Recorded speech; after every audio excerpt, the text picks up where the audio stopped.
وہ کل سرمد صاحبائی صاحب کی غزلوں پہ گفتگو شروع کی تھی، تو پہلے خیال یہ تھا کہ ایک ہفتے کے وقفے کے بعد دوسری قسط کر لیں گے، لیکن آج جیسے ایک تقاضا سا ہوا کہ اس کو جلدی جلدی مکمل کرتے ہیں، تو اس لیے آج بھی وہی سلسلہ جاری رہے گا جو کل شروع ہوا تھا۔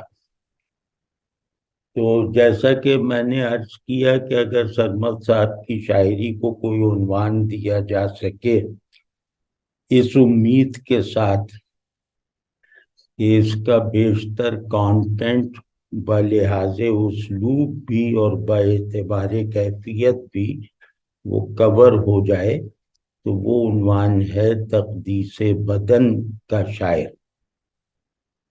تو آج وہ جو پچھلی مرتبہ غزل صرف سنائی تھی، آج اس کا تھوڑا سا تجزیہ کرنے کی کوشش کرتے ہیں، اس کی کیفیتوں میں سے گزرنے کی کاوش کریں گے۔ سرمد صاحبائی کی جو شاعری ہے وہ، جیسے کہ میں نے عرض کیا شاید کل، کہ یہ کیفیات کی شاعری ہے، ایسی کیفیات جن میں تخیل اپنی تمام خلاقی کے ساتھ شریک ہے۔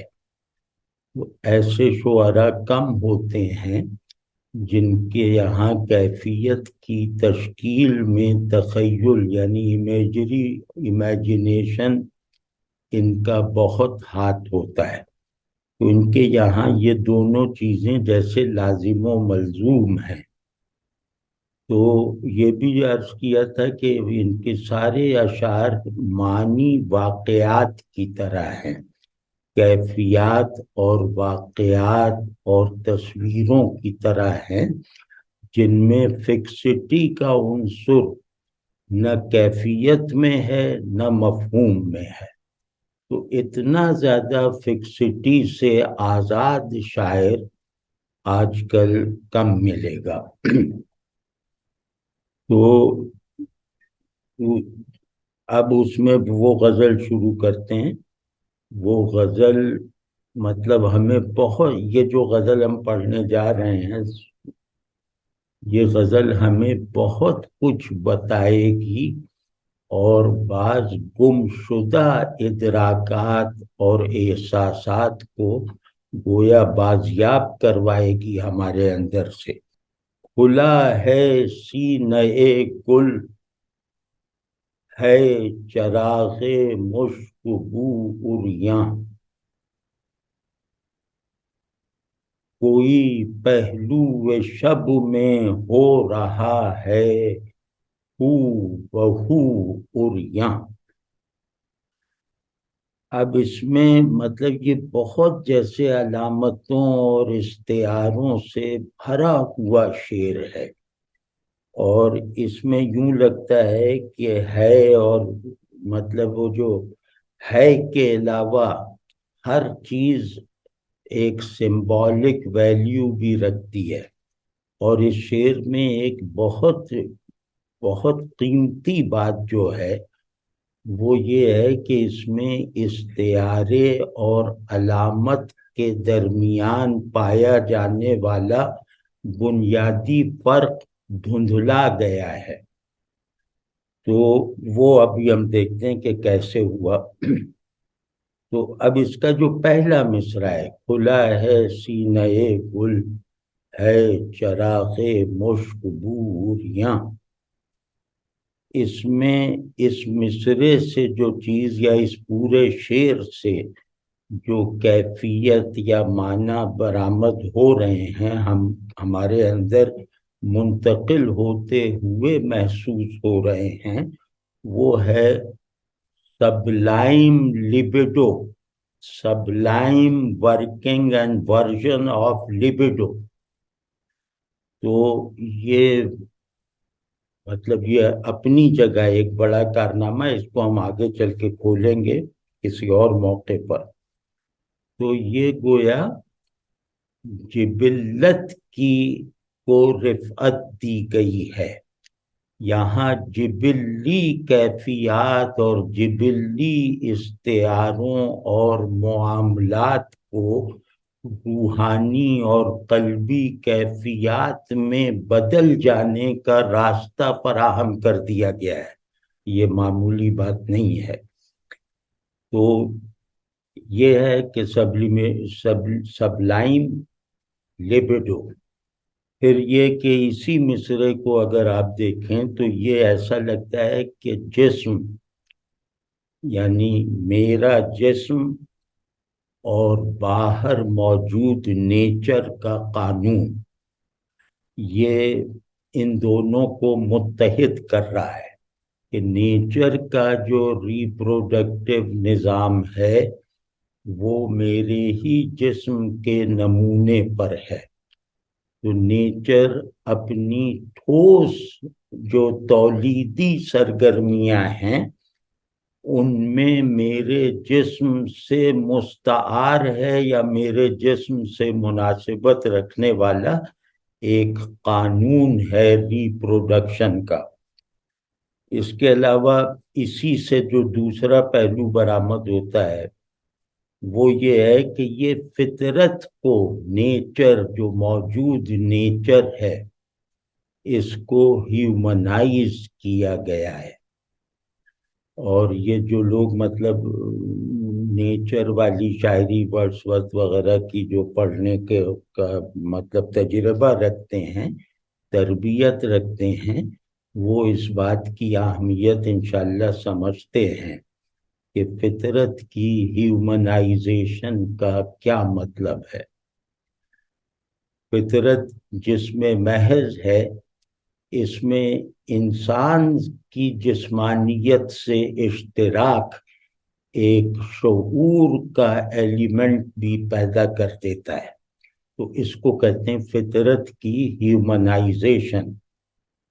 اور اسی کے ساتھ بدن کو نظام فطرت کا خلاصہ بنانا. انسانی جسم نظام فطرت کا خلاصہ ہے. تو یہ اسی شعر میں اس مصرے ہی سے بالکل واضح ہے. وہ رفتہ رفتہ جب ہم شعر پہ براہ راست جائیں گے پورے شعر پہ تو انشاءاللہ اس کی تفصیل ہوگی. ابھی ہم نکات درج کر رہے ہیں. تو تیسرا جو اس مصرے کا سے جو چیز جھلک کے سامنے آتی ہے وہ یہ ہے کہ جنس یہ محض انسانی نہیں ہے، یہ کائناتی پیشن ہے. یہ ایک کائناتی جو میکینزم ہے، آرگینزم ہے، وہ اسی جنس پر استوار ہے جس جنس کو انسانوں کے درمیان ان میں اضافے کے لیے یا فرحت کے لیے یا لذت کے لیے رکھا گیا ہے. تو جنس قانون فطرت ہے اور یہ لازماً انسانی نہیں ہے. جنس کا مطلب واضح ہے نا. تو یہ کائناتی بھی ہے، یعنی کائنات کثرت کی کائنات ہے. تو کثرت کہتے ہیں ایک جوڑے کا ایک پوری دنیا. تو کثرت جوڑے سے بنتی ہے. تو جوڑے کے کثرت اپنی ریپروڈکشن کے بغیر اپنا وجود برقرار نہیں رکھ سکتی، جسمانی سطح پر بھی اور آئیڈیا کے درجے میں بھی. تو کثرت وجود کی لازمی ضرورت ہے. کثرت تصور وجود کا لازمی حصہ ہے. تو اتنے بڑے مطلب ماڈل آف ایگزسٹنس کو، اتنی سسٹمائزڈ ایگزسٹنس کو جو چیز سنبھالے ہوئے ہے، جو چیز اس کی بنیاد ہے وہ ریپروڈکشن کا انٹریکٹیو ریپروڈکشن ہے. تو جس طرح آدمی بڑھتا چلا جاتا ہے جس بنیاد پر، اسی اساس پہ یہ عالم کثرت اپنے میں اضافہ کرتا رہتا ہے. یہ جنس اور اس کا پورے جو سابق و لاحق اگر نہ ہوں، جن سے ایک بایولوجیکل فورس کے طور پر مجھے اور اس دنیا کائنات عالم کثرت کو حاصل نہ ہو، تو ہم فنا کے قیدی ہیں، ہم ایبسرڈٹی کا شکار ہیں، ہم معطل وجود ہیں۔ تو یہ جو ہماری جو بایولوجیکل ایک وائٹیلٹی ہے جو ہم میں اور کائنات میں مشترک ہے، یہ وائٹیلٹی آئیڈیا آف ایگزسٹنس کو قابل تصدیق بناتی ہے اور وجود کو اس کے مظاہر کثیر فراہم کرنے کا واحد ذریعہ ہے۔ تو یہ اس کی اہمیت ہے۔ اور اسی طرح اس میں ایک پرنسپل بیان ہوا ہے۔ سرمد صاحبائی صاحب کی ایک خوبی مجھے اچھی لگی کہ یہ منقطع نہیں ہے، یہ مطلب صحیح معنوں میں یا یہ بالکل یعنی محض جدید نہیں ہے، یہ قدامت پر قائم انفرادیت کے حامل ہیں۔ اسی وجہ سے یہ اظہار میں ان کی انفرادیت جدید ہونے کی وجہ سے ہے، اور کیفیات اور احساسات اور تخیل وغیرہ میں ان کی جو انفرادیت ہے وہ ان کے قدیم ہونے کی بدولت ہے۔ تو یہ دونوں کو جو دونوں کے بیچ میں ایک ایکٹو برزخ کی طرح جو کردار ادا کرتے ہیں، اس کردار کے پیچھے جو اصول کار فرما ہے وہ جیسے چینیوں کی زبان میں ین اور یانگ ہے۔ تو یہ پہلا مصرع گویا ین اور یانگ جو ان کے اصول تخلیق ہے نا، کہ آسمان اور زمین یہ مرد اور عورت ہیں اور ان کے ملاپ سے موجودات پیدا ہوتے ہیں۔ تو ایک ایکٹیو پرنسپل ہے آسمان، ایک پیسو پرنسپل ہے یعنی زمین۔ تو اس سے سارا کارخانہ وجود پیدا ہوا ہے۔ تو یہ ین اور یانگ کا یہ جو تھیوری آف کریشن ہے، یہ اس مصرے میں جیسے کھپ گئی ہے، اس مصرے کی اصل طاقت بن گئی ہے۔ اس مصرے میں پہلی مرتبہ اپنی وائٹیلٹی کے ساتھ ایکسپریس ہو رہی ہے گویا، وہ ابھی عرض کروں گا۔ تو اس میں گل اور چراغ یہ ین اینڈ یانگ ہیں۔ تو اسی طرح سینہ گل کھلا ہے سینہ گل، یہ دفینہ جمال ہے، یہ تخلیق کا، کریشن کا پول آف پیسیوٹی ہے۔ گل کریشن کا پیسو پول ہے اور چراغ اس کریشن کا ایکٹیو ایجنٹ ہے۔ ان دونوں کے ملاپ سے یہ ظرف وجود پیدا بھی ہوا اور آباد بھی ہوا۔ تو یہ واضح ہے بالکل، ابھی دیکھیے گا۔ اسی طرح جو اس میں وہ ایک تو چراغ مشک بو خود ایک بہت ہی نئی ترکیب ہے، میں نے تو کبھی نہیں پڑھی اور مجھے احساس نہیں ہے، مطلب مجھے جیسے یقین ہے، اب میں اتنا زیادہ تو پڑھا ہوا نہیں ہوں، لیکن مجھے جیسے احساس سا ہے کہ یہ اردو فارسی میں کہیں بھی نہیں ملے گی یہ ترکیب یا چراغ کی یہ صفت۔ چراغ جو ہے وہ ایک مستقل کردار ہے، شاعری کی سٹیج پر ایک مرکزی کردار کی حیثیت رکھتا ہے چراغ، بہار، یہ سب جو چیزیں ہیں۔ تو جو مرکزی کلمات ہیں پوئٹک ڈسکورس کے، ان کو طرح طرح کے اوصاف بڑے بڑے شعراء دیتے رہے ہیں، لیکن چراغ کو یہ وصف جو ہے یہ میرے خیال میں سرمد صاحبائی نے دیا ہے، اور یہ الل ٹپ نہیں ہے جیسے آج کل وہ وہ قرآن اندازی کی طرح لفظ ڈال کے ڈبے میں یوں یوں کر کے اسے پھینکتے ہیں، جو جس سے جڑ جائے وہ استعمال کر لیتے ہیں، ظاہر ہے وہ بھی نئے ہیں۔ تو یہ نیا پن تکے سے نہیں ہے، بد سلیقگی سے نہیں ہے، یہ محض نیا بننے کے مرض کا اظہار نہیں ہے، یہ بہت بامانی ہے، بہت پر احوال ہے، یہ ایسے ہی نہیں آ گیا۔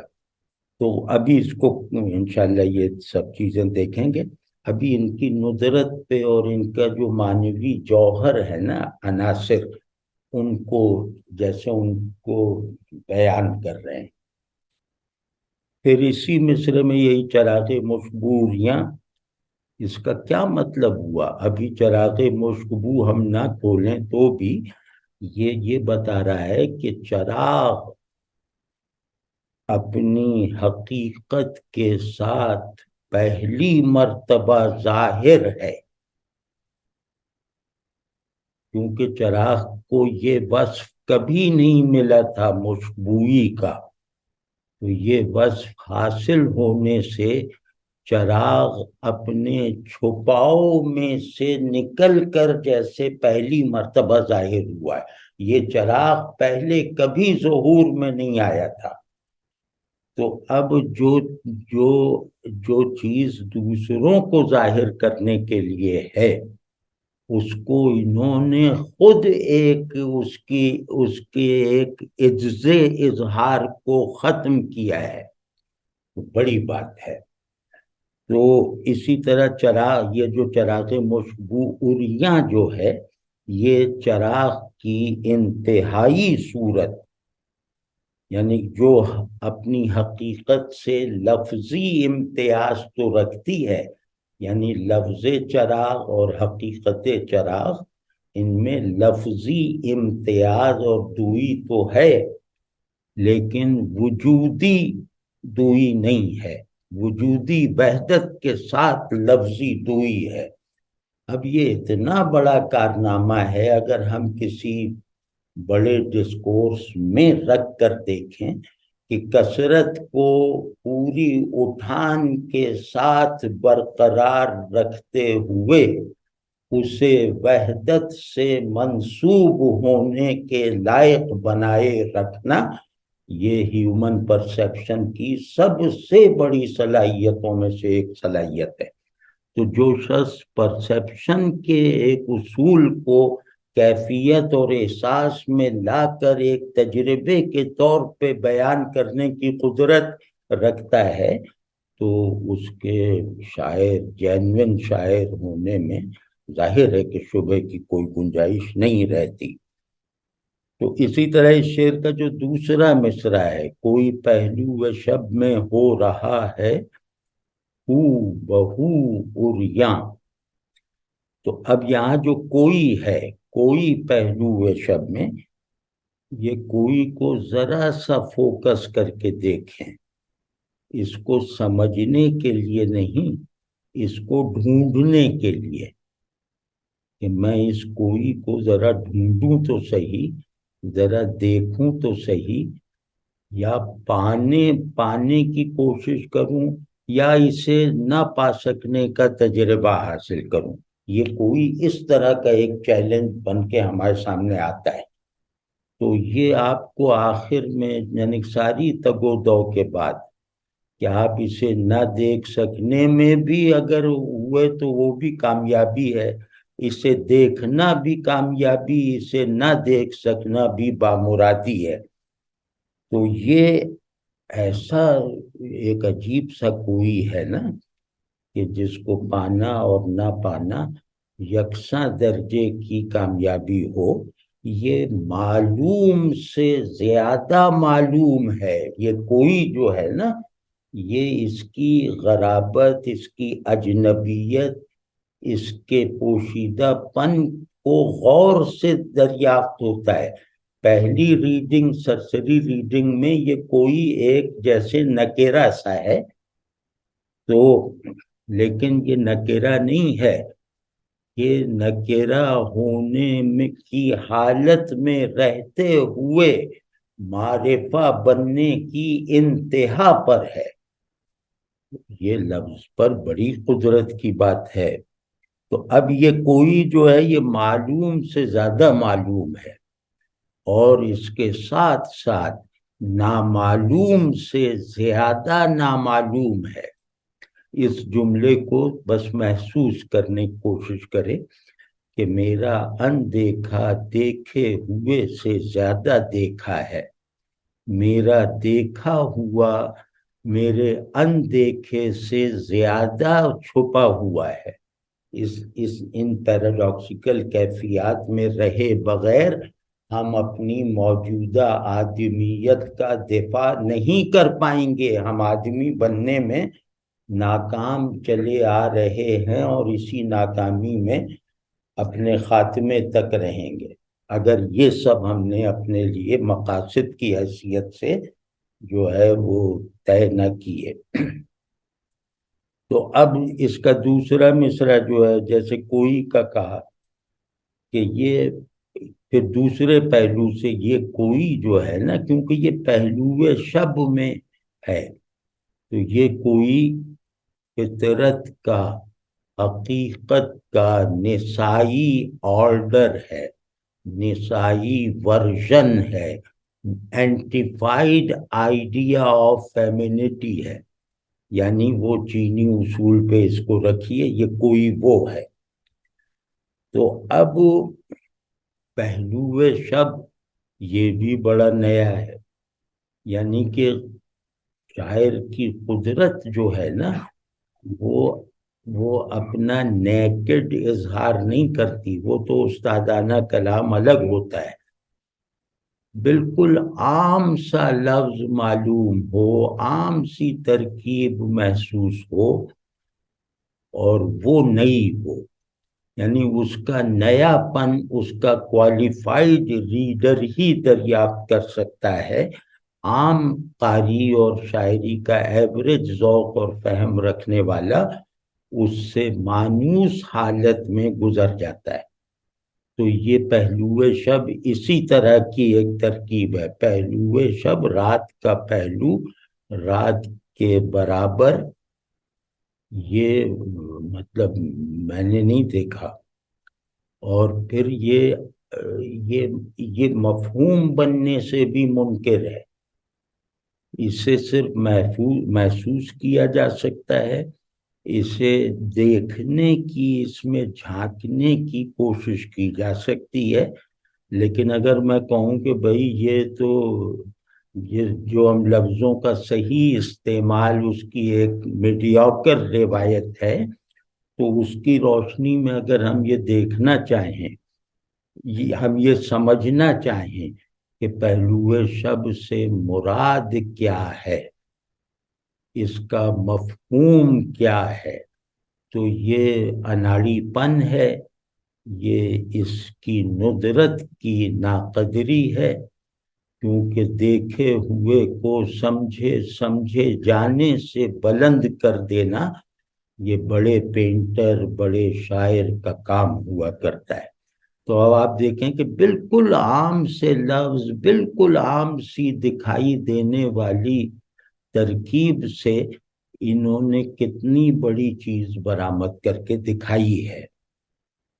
تو اسی طرح اس شعر میں جو سب سے چیلنجنگ بات ہے وہ ہے ہو بہو عریاں۔ یہ بھی بالکل نیا، کون کہتا ہے کہ ہو بہو عریاں؟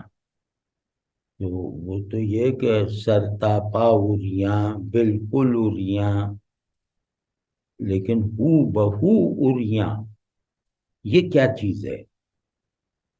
تو عریانی میں امتیاز نہیں ہوتا، 100 عریاں ایک ہی عریانی کے نمائندے ہیں۔ تو اس میں ہو بہو عریاں کیا مطلب ہے؟ یہ یہاں سے پتہ چلتا ہے کہ یہ شعر کہاں سے صادر، کہاں سے آمد ہوئی ہے، اور کس طرف کو ہمیں یہ لے جا رہا ہے۔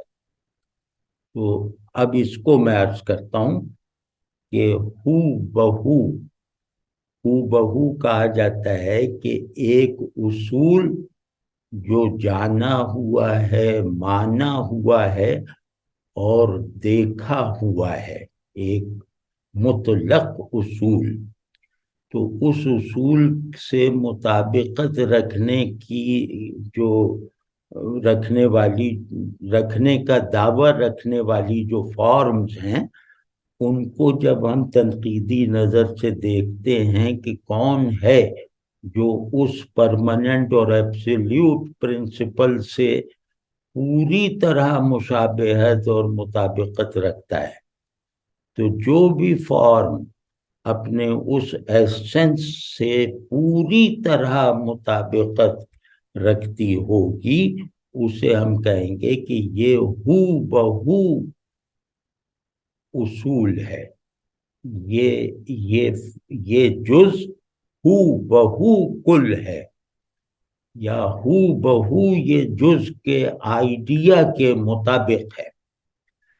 تو ہو بہو میں دوئی ضروری ہے، تو اس میں دیکھیں کہ یہ دوئی کہاں سے قائم ہوگی؟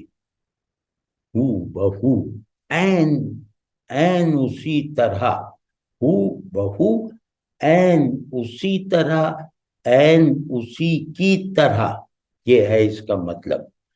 تو اب این اسی طرح عریاں، این اسی کی طرح عریاں، یہ دونوں معنی یہاں مراد ہیں، اس کو معلوم کر لیں تو پھر مطلب یہ شعر جیسے آدمی کو ایک نہایت نادر، نہایت پروڈکٹیو تجربہ فراہم کرنے کا ضامن بن جاتا ہے۔ وہ ہے کہ آئیڈیا آف پیورٹی، عریاں کا مطلب ہے کہ جس میں باطن نہ ہو، یعنی جہاں باطن ظاہر بن جائے، اظہار کی تمام بندشوں کو توڑ کر، یہ سمجھیں اس بات کو نا، کہ باطن اپنا پورا اظہار، باطن ایز سچ ظاہر ہو جائے، تو اس کے لیے ظہور اور اظہار کے جتنے بھی قوانین اور حدود اور شرطیں ہیں وہ سب ٹوٹ جاتی ہیں۔ تو جس ظاہر پر اظہار اور ظہور کی ساری شرطیں ٹوٹ گئیں، ساری تہدیدات ختم ہو گئیں اور اس کے پیچھے جھانکنے کو کچھ بھی نہیں رہ گیا، وہ عریاں ہے۔ تو کہہ رہے ہیں کہ یہ اس عریاں کی طرح، اس باطن اس ظہور یافتہ باطن کی طرح عریاں ہیں۔ دوسرا کہ ایک ہوتا ہے آئیڈیا آف پیورٹی، عریاں کا مطلب ہوتا ہے پیور، ایز سچ، یا تھنگ ان اٹ سیلف کا اظہار۔ وہ ایک آئیڈیا آف پیورٹی ہے نا، جو مطلب یوں کہہ لیں کہ ایک خالص ہے ملاوٹوں سے پہلے، پھر اس پہ ملاوٹیں جو ہیں وہ مسلط ہو جاتی ہیں اور اسے ڈھانپ دیتی ہیں۔ تو وہ خالص جسے ملاوٹوں نے ایسا ڈھانپ رکھا ہے کہ ہمارا ذہن، ہمارے حواس اس کا ادراک کرنے سے قاصر ہیں، اس کا تصور تو ہم رکھتے ہیں لیکن ہم اس کا ادراک نہیں کر پاتے۔ تو وہ اگر اظہار پا جائے تو اس اظہار پانے کی حالت میں ہم یہ کہیں گے کہ یہ ہمارے اندر پہلے سے موجود آئیڈیا آف پیورٹی کے عین مطابق ہے۔ اب آئیڈیل اور ایکچول میں فرق ختم ہو گیا ہے۔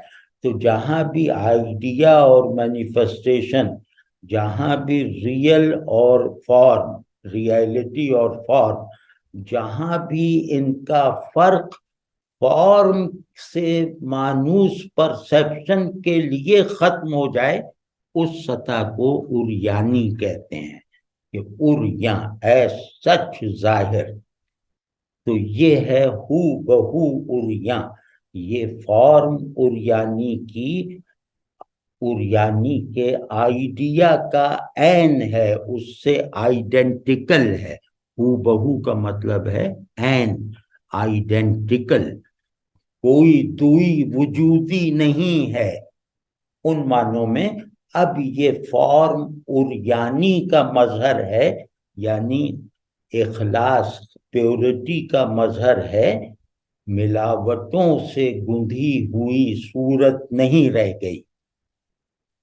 بڑا زبردست ہے بھائی، بڑا زبردست ہے. تو وہ اب اس میں کیا ہے، ہاں اب اس شعر کو ہم ذرا سا ایک جیسے ایک یونٹ سمجھ کر اس کو فوکس کرتے ہیں. سینے گل کا کھلا ہونا، تخلیقی آرڈر کے پیسو اینڈ کا تیار ہونا، تخلیقی آرڈر کے پیسو پول کا بیدار ہو جانا، کنسیو کرنے کے لیے وجود کو.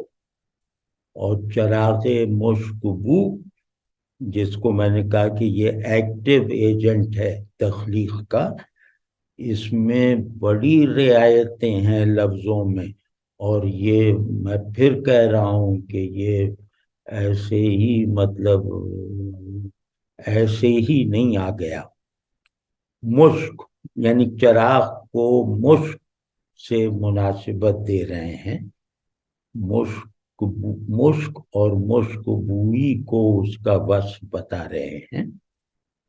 تو یعنی چراغ مشک ہے، اس کا شعلہ اس کی مہک ہے. تو اب دیکھیے کیسے کر رہے ہیں. مشک سیاہ ہوتا ہے، مشک لبیڈو کا سمبل ہے، مشک لبیڈو سے حاصل ہونے والی وائٹیلٹی کو کام میں لا کر ایک ایکسٹیسی میں بدل دینے کی علامت ہے. یعنی مشک جو ہرن کے پیٹ میں ہوتا ہے، تو اس کی سیاہی وہی لبیڈو کی سیاہی ہے، اس کی خوشبو وہ اپنے حامل، اپنے کنٹینر، اس کو جو ہے بے حال رکھتی ہے، وارفتہ رکھتی ہے، وائٹیلٹی کے ساتھ جو ہے وہ خود فراموشی میں رکھتی ہے. یعنی اس کی خودی کی طاقتیں جو ہیں وہ جبلت کی تحویل میں آ کر وہ خودی کی ایک اعلیٰ درجے کی ضرورت پوری کر دیتی ہیں، یعنی بے خودی کے تجربے سے گزار دیتی ہیں. بے خودی کا کوئی بھی تجربہ لبیڈو کی کیفیت سے خالی نہیں ہو سکتا. یعنی وصال کا کوئی بھی درجہ ہو، وہ ایک آرگیزمک سٹیٹ ضرور رکھتا ہے. نشاط کا ہر اینڈ ایک آرگیزمک کیفیت ضرور رکھتا ہے، چاہے وہ نشاط روحانی ہو، چاہے نشاط جسمانی ہو. تو اب یہ مشک آپ سمجھیں گے وہ سینٹر آف لبیڈو، اس کی بو جو اندر ہی اندر ہے، وہ باہر نہیں نکلتی. ہرن کے پیٹ سے مشک کی بو نہیں آتی، لیکن وہ اسے دیوانہ بنائے رکھتی ہے. تو اپنی بیسک بایولوجیکل ڈرائیو اور وائٹیلٹی کے ساتھ روحانی طور پر بے خودی کے تند احوال سے گزرنا، یہ ہے چراغ مشکبو، کہ جس کی روشنی وہ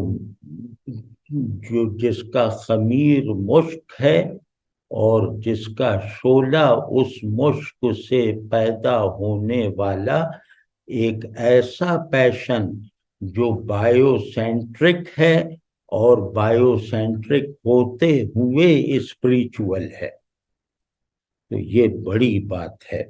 تو اب یہ کہ چراغ مشک بو اریاں یعنی وہ والی وائٹیلٹی، وہ تخلیقی وائٹیلٹی، وہ کسی بھی سیاق و سباق، کسی بھی ملاوٹ، کسی بھی تہدید، حتیٰ کہ جبلت ہونے کے باوجود جبلی ہونے کے ماحول سے ماورا، وہ جو ہے وہ آج منکشف ہو گیا.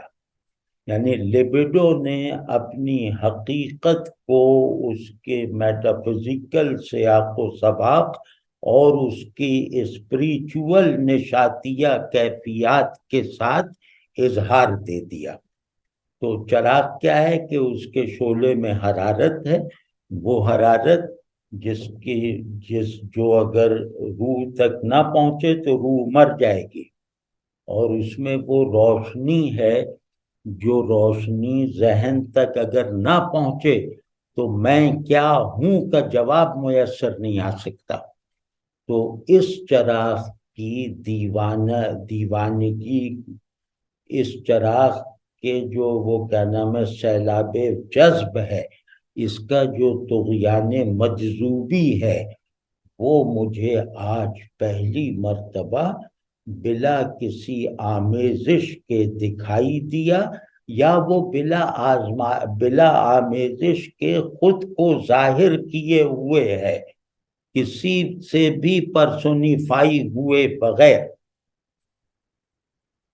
تو اب یہ کہ اتنے بڑے تخلیقی ماحول میں، اتنے بڑے کازمالوجیکل نشاتیہ سمفونی کی گونج میں اب ہو کیا رہا ہے کہ کوئی پہلو شب میں ہو رہا ہے اریاں.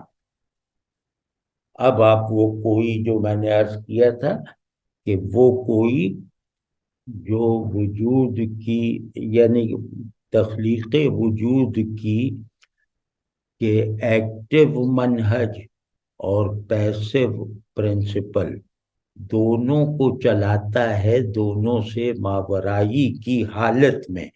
تو آج اس نے جو ہے شب کے پہلو میں خود کو اظہار دیا، یعنی اس نے غیب کے اندھیرے کو برقرار رکھتے ہوئے اسے چراغ مشک بو کی روشنی میں جو ہے وہ ظاہر کیا، خود کو ظاہر کیا ہوا ہے. تو یہ شب غیب کا اندھیرا ہے اپنے اینڈ میننگ میں، لیکن اپنی ابتدائی میننگ میں یہ اسی طرح کی شب وصل ہے جو آدمی کے اندر کے چاند اور سورج کو گویا چمکنے کی اسپیس دیتی ہے. تو یہ اب آپ دیکھیں نا کتنا بڑا کہ سارا کارخانہ تخلیق اپنے پاؤں سے سر تک متحرک حالت میں ہے، اس کی پوری تصویر کھینچ دی، اور اس تصویر میں یہ بھی دکھا دیا کہ یہ سارا جو پیشنیٹ نشاتیہ ہے، یہ سارا جو وائٹیلٹی اور لذت سے بننے والی ایک کازمک سچویشن ہے، یہ چلائی کہاں سے جا رہی ہے؟ وہ ہے کوئی. اب یہ کوئی آپ اپنی مرضی کا رکھ لیں، میں اپنی مرضی کا رکھ لوں، بس اس کی ٹرانسینڈنس باقی رہے تو بڑی بات ہے. تو اسی طرح دوسرا شعر جو ہے،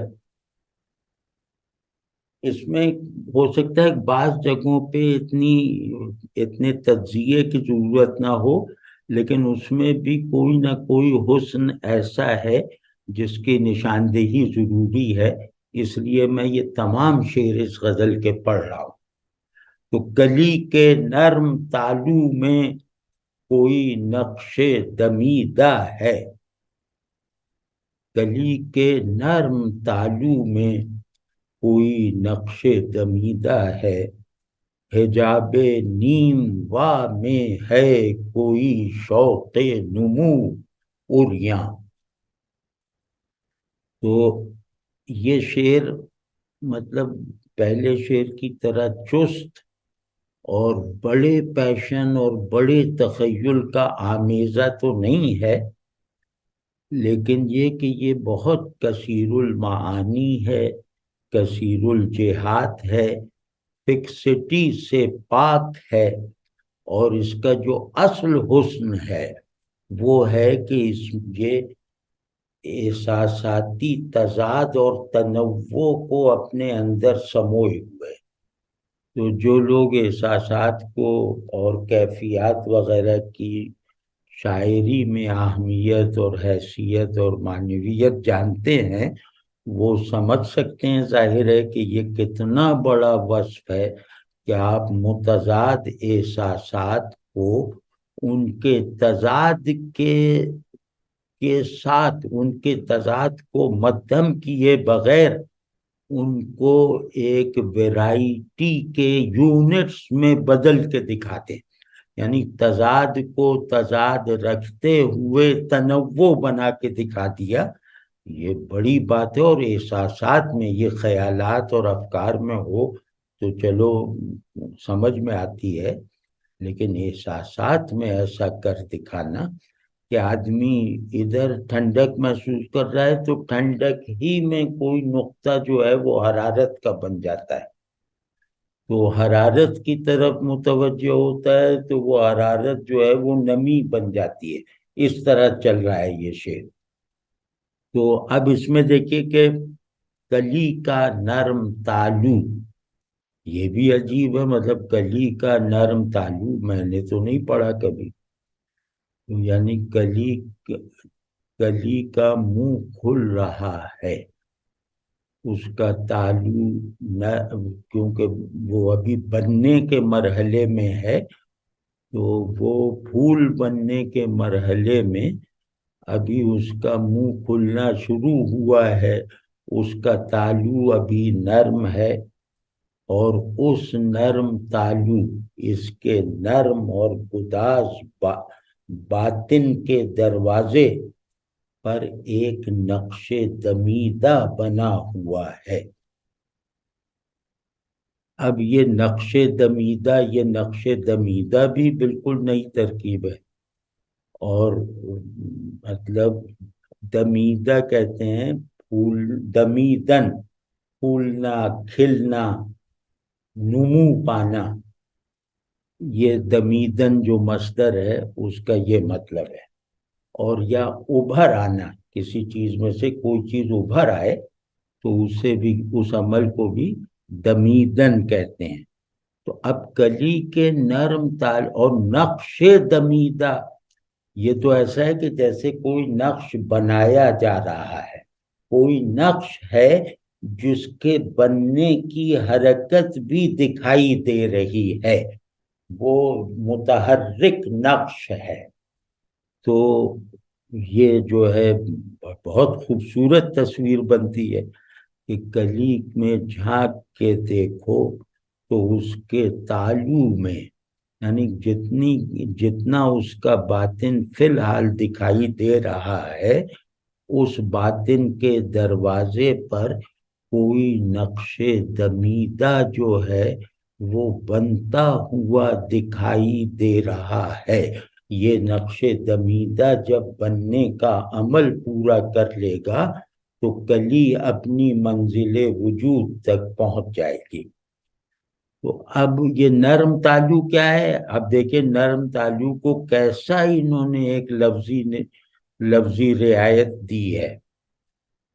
کلی کا نرم تالو کھلتے ہوئے منہ سے فی الحال نظر آ سکنے والا تالو، اس کے پیچھے کچھ نہیں دکھائی دے رہا، تو یہ حجاب نیم وا ہے، یعنی کلی بند ہونے کی حالت میں حجاب میں ہے۔ اب وہ کھلنے کے ابتدائی مرحلے میں یا درمیانی مرحلے میں اب حجاب نیم وا ہے، نہ پورا دکھائی دے رہا ہے نہ پورا چھپا ہوا ہے۔ تو اس حجاب نیم وا یعنی یہ تالو جو ہے، اس کو سمجھیں آپ حجاب نیم وا ہے، تو حجاب نیم وا میں ہے کوئی شوق نمو عریاں۔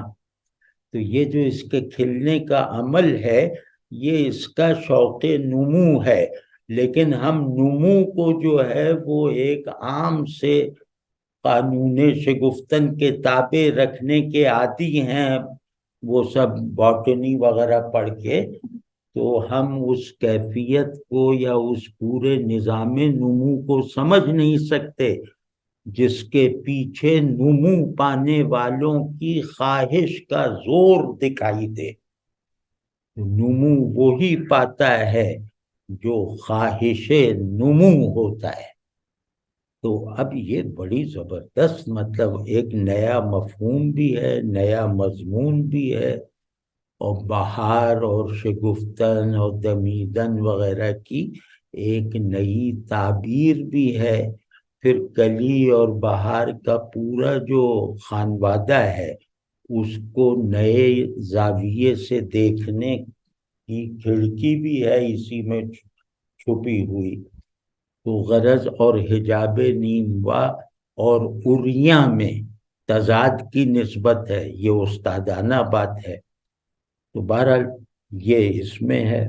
اور پھر کوئی شوق نمو عریاں، یہاں بھی کوئی جو ہے جو پہلے مصرے میں تھا نا، یہاں بھی کوئی جو ہے وہ مشخص نہیں ہے، ظاہر ہے وہاں تو کوئی ایک ذات کی طرح ہے نا، یہاں کوئی ایک قسم کی طرح ہے، شوق نمو کی کوئی قسم ہے یا شوق نمو سچ ہے۔ تو یہ کوئی جو ہے یہ متعین بھی ہے اور غیر متعین بھی ہے، یعنی فکسڈ بھی ہے اور فکسٹی سے پاک بھی ہے۔ یہ دونوں اوصاف وجود ہیں، یہ دونوں حدود علم ہیں، ان دونوں کو یکجا کرنا گویا تضادات کو ایک کرنے کا عمل ہے۔ یہ شاعرانہ منطق ہے جو تضادات کے جمع ہونے کو عقل جو محال کہتی ہے اس محال کو خوبصورت بنا دیتا ہے، اس محال کو جمالیاتی خلاقی سے جو ہے وہ ممکن بنا کے دکھا دیتا ہے، جیسا کہ اس شعر میں ہے، ہمکتی ہے بلوغت کی مہک اس کنج کم سن میں۔ اب ہر جگہ نئی نئی باتیں ہیں، نئے نئے لفظ ہیں۔ کنج کم سن، اب کنج کم سن، کم سن کوئی کردار بھی ہے، فرض کیا کہ کم سن انسان ہے، اب اسی کو کنج کم سن کہہ کر گویا اسے اپنی اس حد سے رہائی دلوا دی ہے، یعنی اسے میں کہنے، اس کے میں کو جنرلائز کر دیا ہے۔ کیا کہتے ہیں وہ جو دواؤں کے نام ہوتے ہیں اس کا میں اب جینرک ہو گیا ہے۔ تو غرض حسن پیدا ہونے کے کئی اسباب ہیں جو ہم اپنے طور پر اپنے اپنے ذوق کے مطابق اس سے منسوب کر سکتے ہیں۔ تو اس کنج کمسن میں خم زہرا پہ ہوتا ہے غبار سبز منہ عریاں۔ اب یہ بڑا جو آدمی روایت کو نہ جانتا ہو نا، شاعری کی روایت اور مطلب مائتھالوجی کی روایت وغیرہ کو نہ جانتا ہو تو اس کے لیے یہ مصرع مشکل ہے کہ خم زہرا کیا ہوتا ہے اور غبار سبز منہ کسے کہتے ہیں، اور پھر وہ عریاں اور غیر عریاں کی تقسیم اس میں کیا ہے۔ تو ہمیں زہرا، ایک زہرا سیارہ ہے نا، اس کے اوصاف ہیں وہ حسن و عشق والے، وہ مطربہ ہے نا، تو خمِ زہرہ یعنی زہرہ کا خم، ہم بالکل اس کو لٹرل معنی میں لے رہے ہیں کہ زہرہ کا خم، یہ جو بربت وغیرہ ستار وغیرہ جو بجا رہی ہے تو اس کا خم. اب یہ جب ہم دیکھتے ہیں کہ خم اگر ہم نے اس معنی میں لے لیا تو غبار سبز منہ کا جواز اور جگہ نہیں بنتی. تو اب یہ ہمیں مجبور کرتا ہے کہ ہم خم کو عام مفہوم میں نہ سمجھیں، مطلب یوں نہ سمجھیں. اب یہاں خم کچھ اور ہے. اب وہ کچھ اور اپنے اپنے مطلب اپنے زہرہ کا خم ہر آدمی فرض کر سکتا ہے.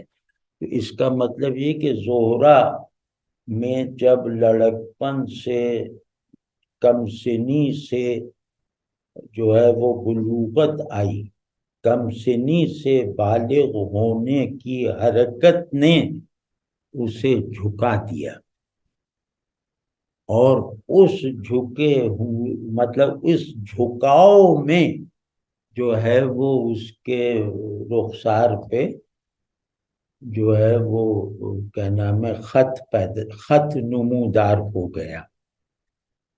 وہ اب اس کو مطلب سمجھ رہے ہیں نا کہ لڑکپن سے نوجوانی میں جانا یعنی چہرے پر یا کان کے پاس خط کے آثار پیدا ہو جانا، یہ اس کا پورا لوکیل ہے. یہ پورا اس کا دائرہ یہ ہے. اب اس دائرے میں بات کتنی خوبصورتی سے کہی ہے یہ دیکھنا ہے. تو اب یہ کہ یہ کنج کمسن اور زہرہ یہ ایک ہے، وہ کنج کمسن سے نکلا ہے تو خم پیدا ہوا ہے نا، کمسنی کے کنج سے. تو اب وہ جوانی کے آثار نوجوانی کے تو وہ اس میں بیدار ہو گئے ہیں. تو ابھی یہ نہیں پتہ چل رہا کہ یہ اس نے جمالیاتی طور پر ترقی کی ہے یا یہ اس کا تنزل ہے. خم ہونا خوبصورتی بھی ہے اور خم ہونا کمزوری بھی ہے. تو یہ اب آپ کا وہ جیسے آزاد یہ شعر جیسے تخیل کو پڑھنے والے کے تخیل کو آزادی دیتا ہے کہ وہ جس زاویے سے چاہے دیکھ لے، یہ شعر اس کے لیے فلفلنگ ہوگا. تو اب اس میں غبار سبز منہ، یہ اب سیدھا جیسے وہ ہے نا غالب کا کہ سبزے خط سے تیرا کاکل سرکش نہ دبا، یہ زمرد بھی حریف دم افعی نہ ہوا. یا میر نے اور زیادہ وہ اور طرح سے باندھا ہے، لیکن تو اس کا رخ مخطط قرآن ہے ہمارا. خیر وہ تو حد سے گزر گئے. تو لیکن یہاں جو ہے سبزے خط میں غالب نے جو ایک جمالیاتی وہ رنگینی سے پیدا کی تھی، اس میں اضافہ انہوں نے کیا ہے، اور وہ یہ کہ سبزے خط کو غبار سے تشبیہ دی ہے. غبار سبز منہ پیدا، یہ ترکیب بھی یقیناً نہیں ہے. غبار یعنی غبار کی صفت ہے اس کا سبز منہ ہونا. ایک غبار ایک کیریکٹر ہے جس کے بال جو ہیں وہ سبز ہیں، یعنی جس عجیب سا ہے. مطلب یہ امیج کرنا بہت مشکل، لیکن یہ مشکل بہت پرلطف ہے. تو خم زہرہ پہ غبار سبز منہ جو ہے وہ اپنا انکشاف کر رہا ہے. یہ غبار سبز منہ جسے حسن کی غلط ترجمانی کے نظام نے ڈھانپ رکھا تھا، اس نے ان حجابات کو اپنے اوپر سے ہٹانے میں کامیابی حاصل کر لی خم زہرہ کی مدد سے. تو خم زہرہ نے جب اس کو اپنا لیا تو یہ گویا تمام ملاوٹوں، تمام حجابات سے آزاد ہو کر اس کا حصہ بن گیا، اس کے لیے تزئین مزید کا سبب بن گیا۔ تو اب بڑا مطلب کمال ہے۔ تو اسی طرح اب جلدی بھائی یہ غزل تو پڑھ لیں ورنہ بڑا وہ ہو جائے گا کہ عجب خلوت دیدار میں گم ہو گئیں آنکھیں۔ خلوت دیدار بھی نئی ترکیب ہے کہ عجب خلوت دیدار میں گم ہو گئیں آنکھیں، دم حیرت نہیں کھلتا کہ یہ میں ہوں کہ توریاں۔ اب اس میں دیکھیں خلوت دیدار میں آنکھوں کا گم ہو جانا، مطلب یہ عجیب شاعر ہیں کہ یہ شعر کو البم بنا دیتے ہیں۔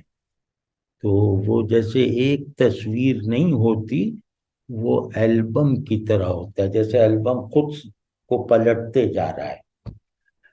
تو یہ کیا تصور ہے خلوت دیدار؟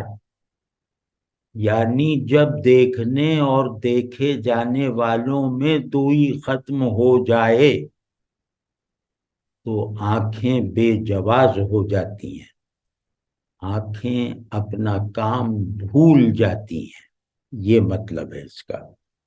اور پھر جب آنکھیں ہی فضول ہو گئیں، جب آنکھوں ہی کی ضرورت جو ہے وہ ختم ہو گئی، تو پھر اس پیورٹی کے اس ماحول میں یہ پتہ نہیں چلتا کہ میں کون ہے اور تو کون ہے۔ جب دیکھنے والا اور دکھائی دینے والا یہ دیکھنے اور دکھائی دینے کی سطح سے بلند ہو کر آمنے سامنے ہیں، یا ایک ہی سطح غیب اور ایک ہی دائرہ ظہور میں ہیں، تو پھر یہ پتہ ہی نہیں چلتا کہ یہ میں کون اور تو کون۔ تو اب یہ کہتے ہیں منو تو سے اریاں پاک، من سے پاک میں، تو سے پاک تو، میں من سے پاک تو اور تو سے پاک من۔ یہ کیفیت اور یہ سچویشن تجربے میں آ جائے تو کوئی پرانی یاد منو تو کی جو ہے وہ ذہن میں ابھر بھی آئے تو کچھ پتہ نہیں چلتا کہ میں کہاں ہے اور تو کہاں ہے، کون خالص ہو گیا ہے اپنی وجودی ملاوٹوں سے، میں کہ تو۔ کیا کہنے، اور منو تو جو ہے نا وہ حجابات ہیں، یہ حجابات اگر اٹھ جائیں تو منو تو کے درمیان امتیاز ظاہر ختم ہو جائے گا نا۔ تو یہ حجابات جب اٹھ گئے تو منو تو سے وابستہ منو تو کی دھندلی سی یاد نے یہ مسئلہ کھڑا کر دیا کہ میں کون تو کون۔ تو اب یہ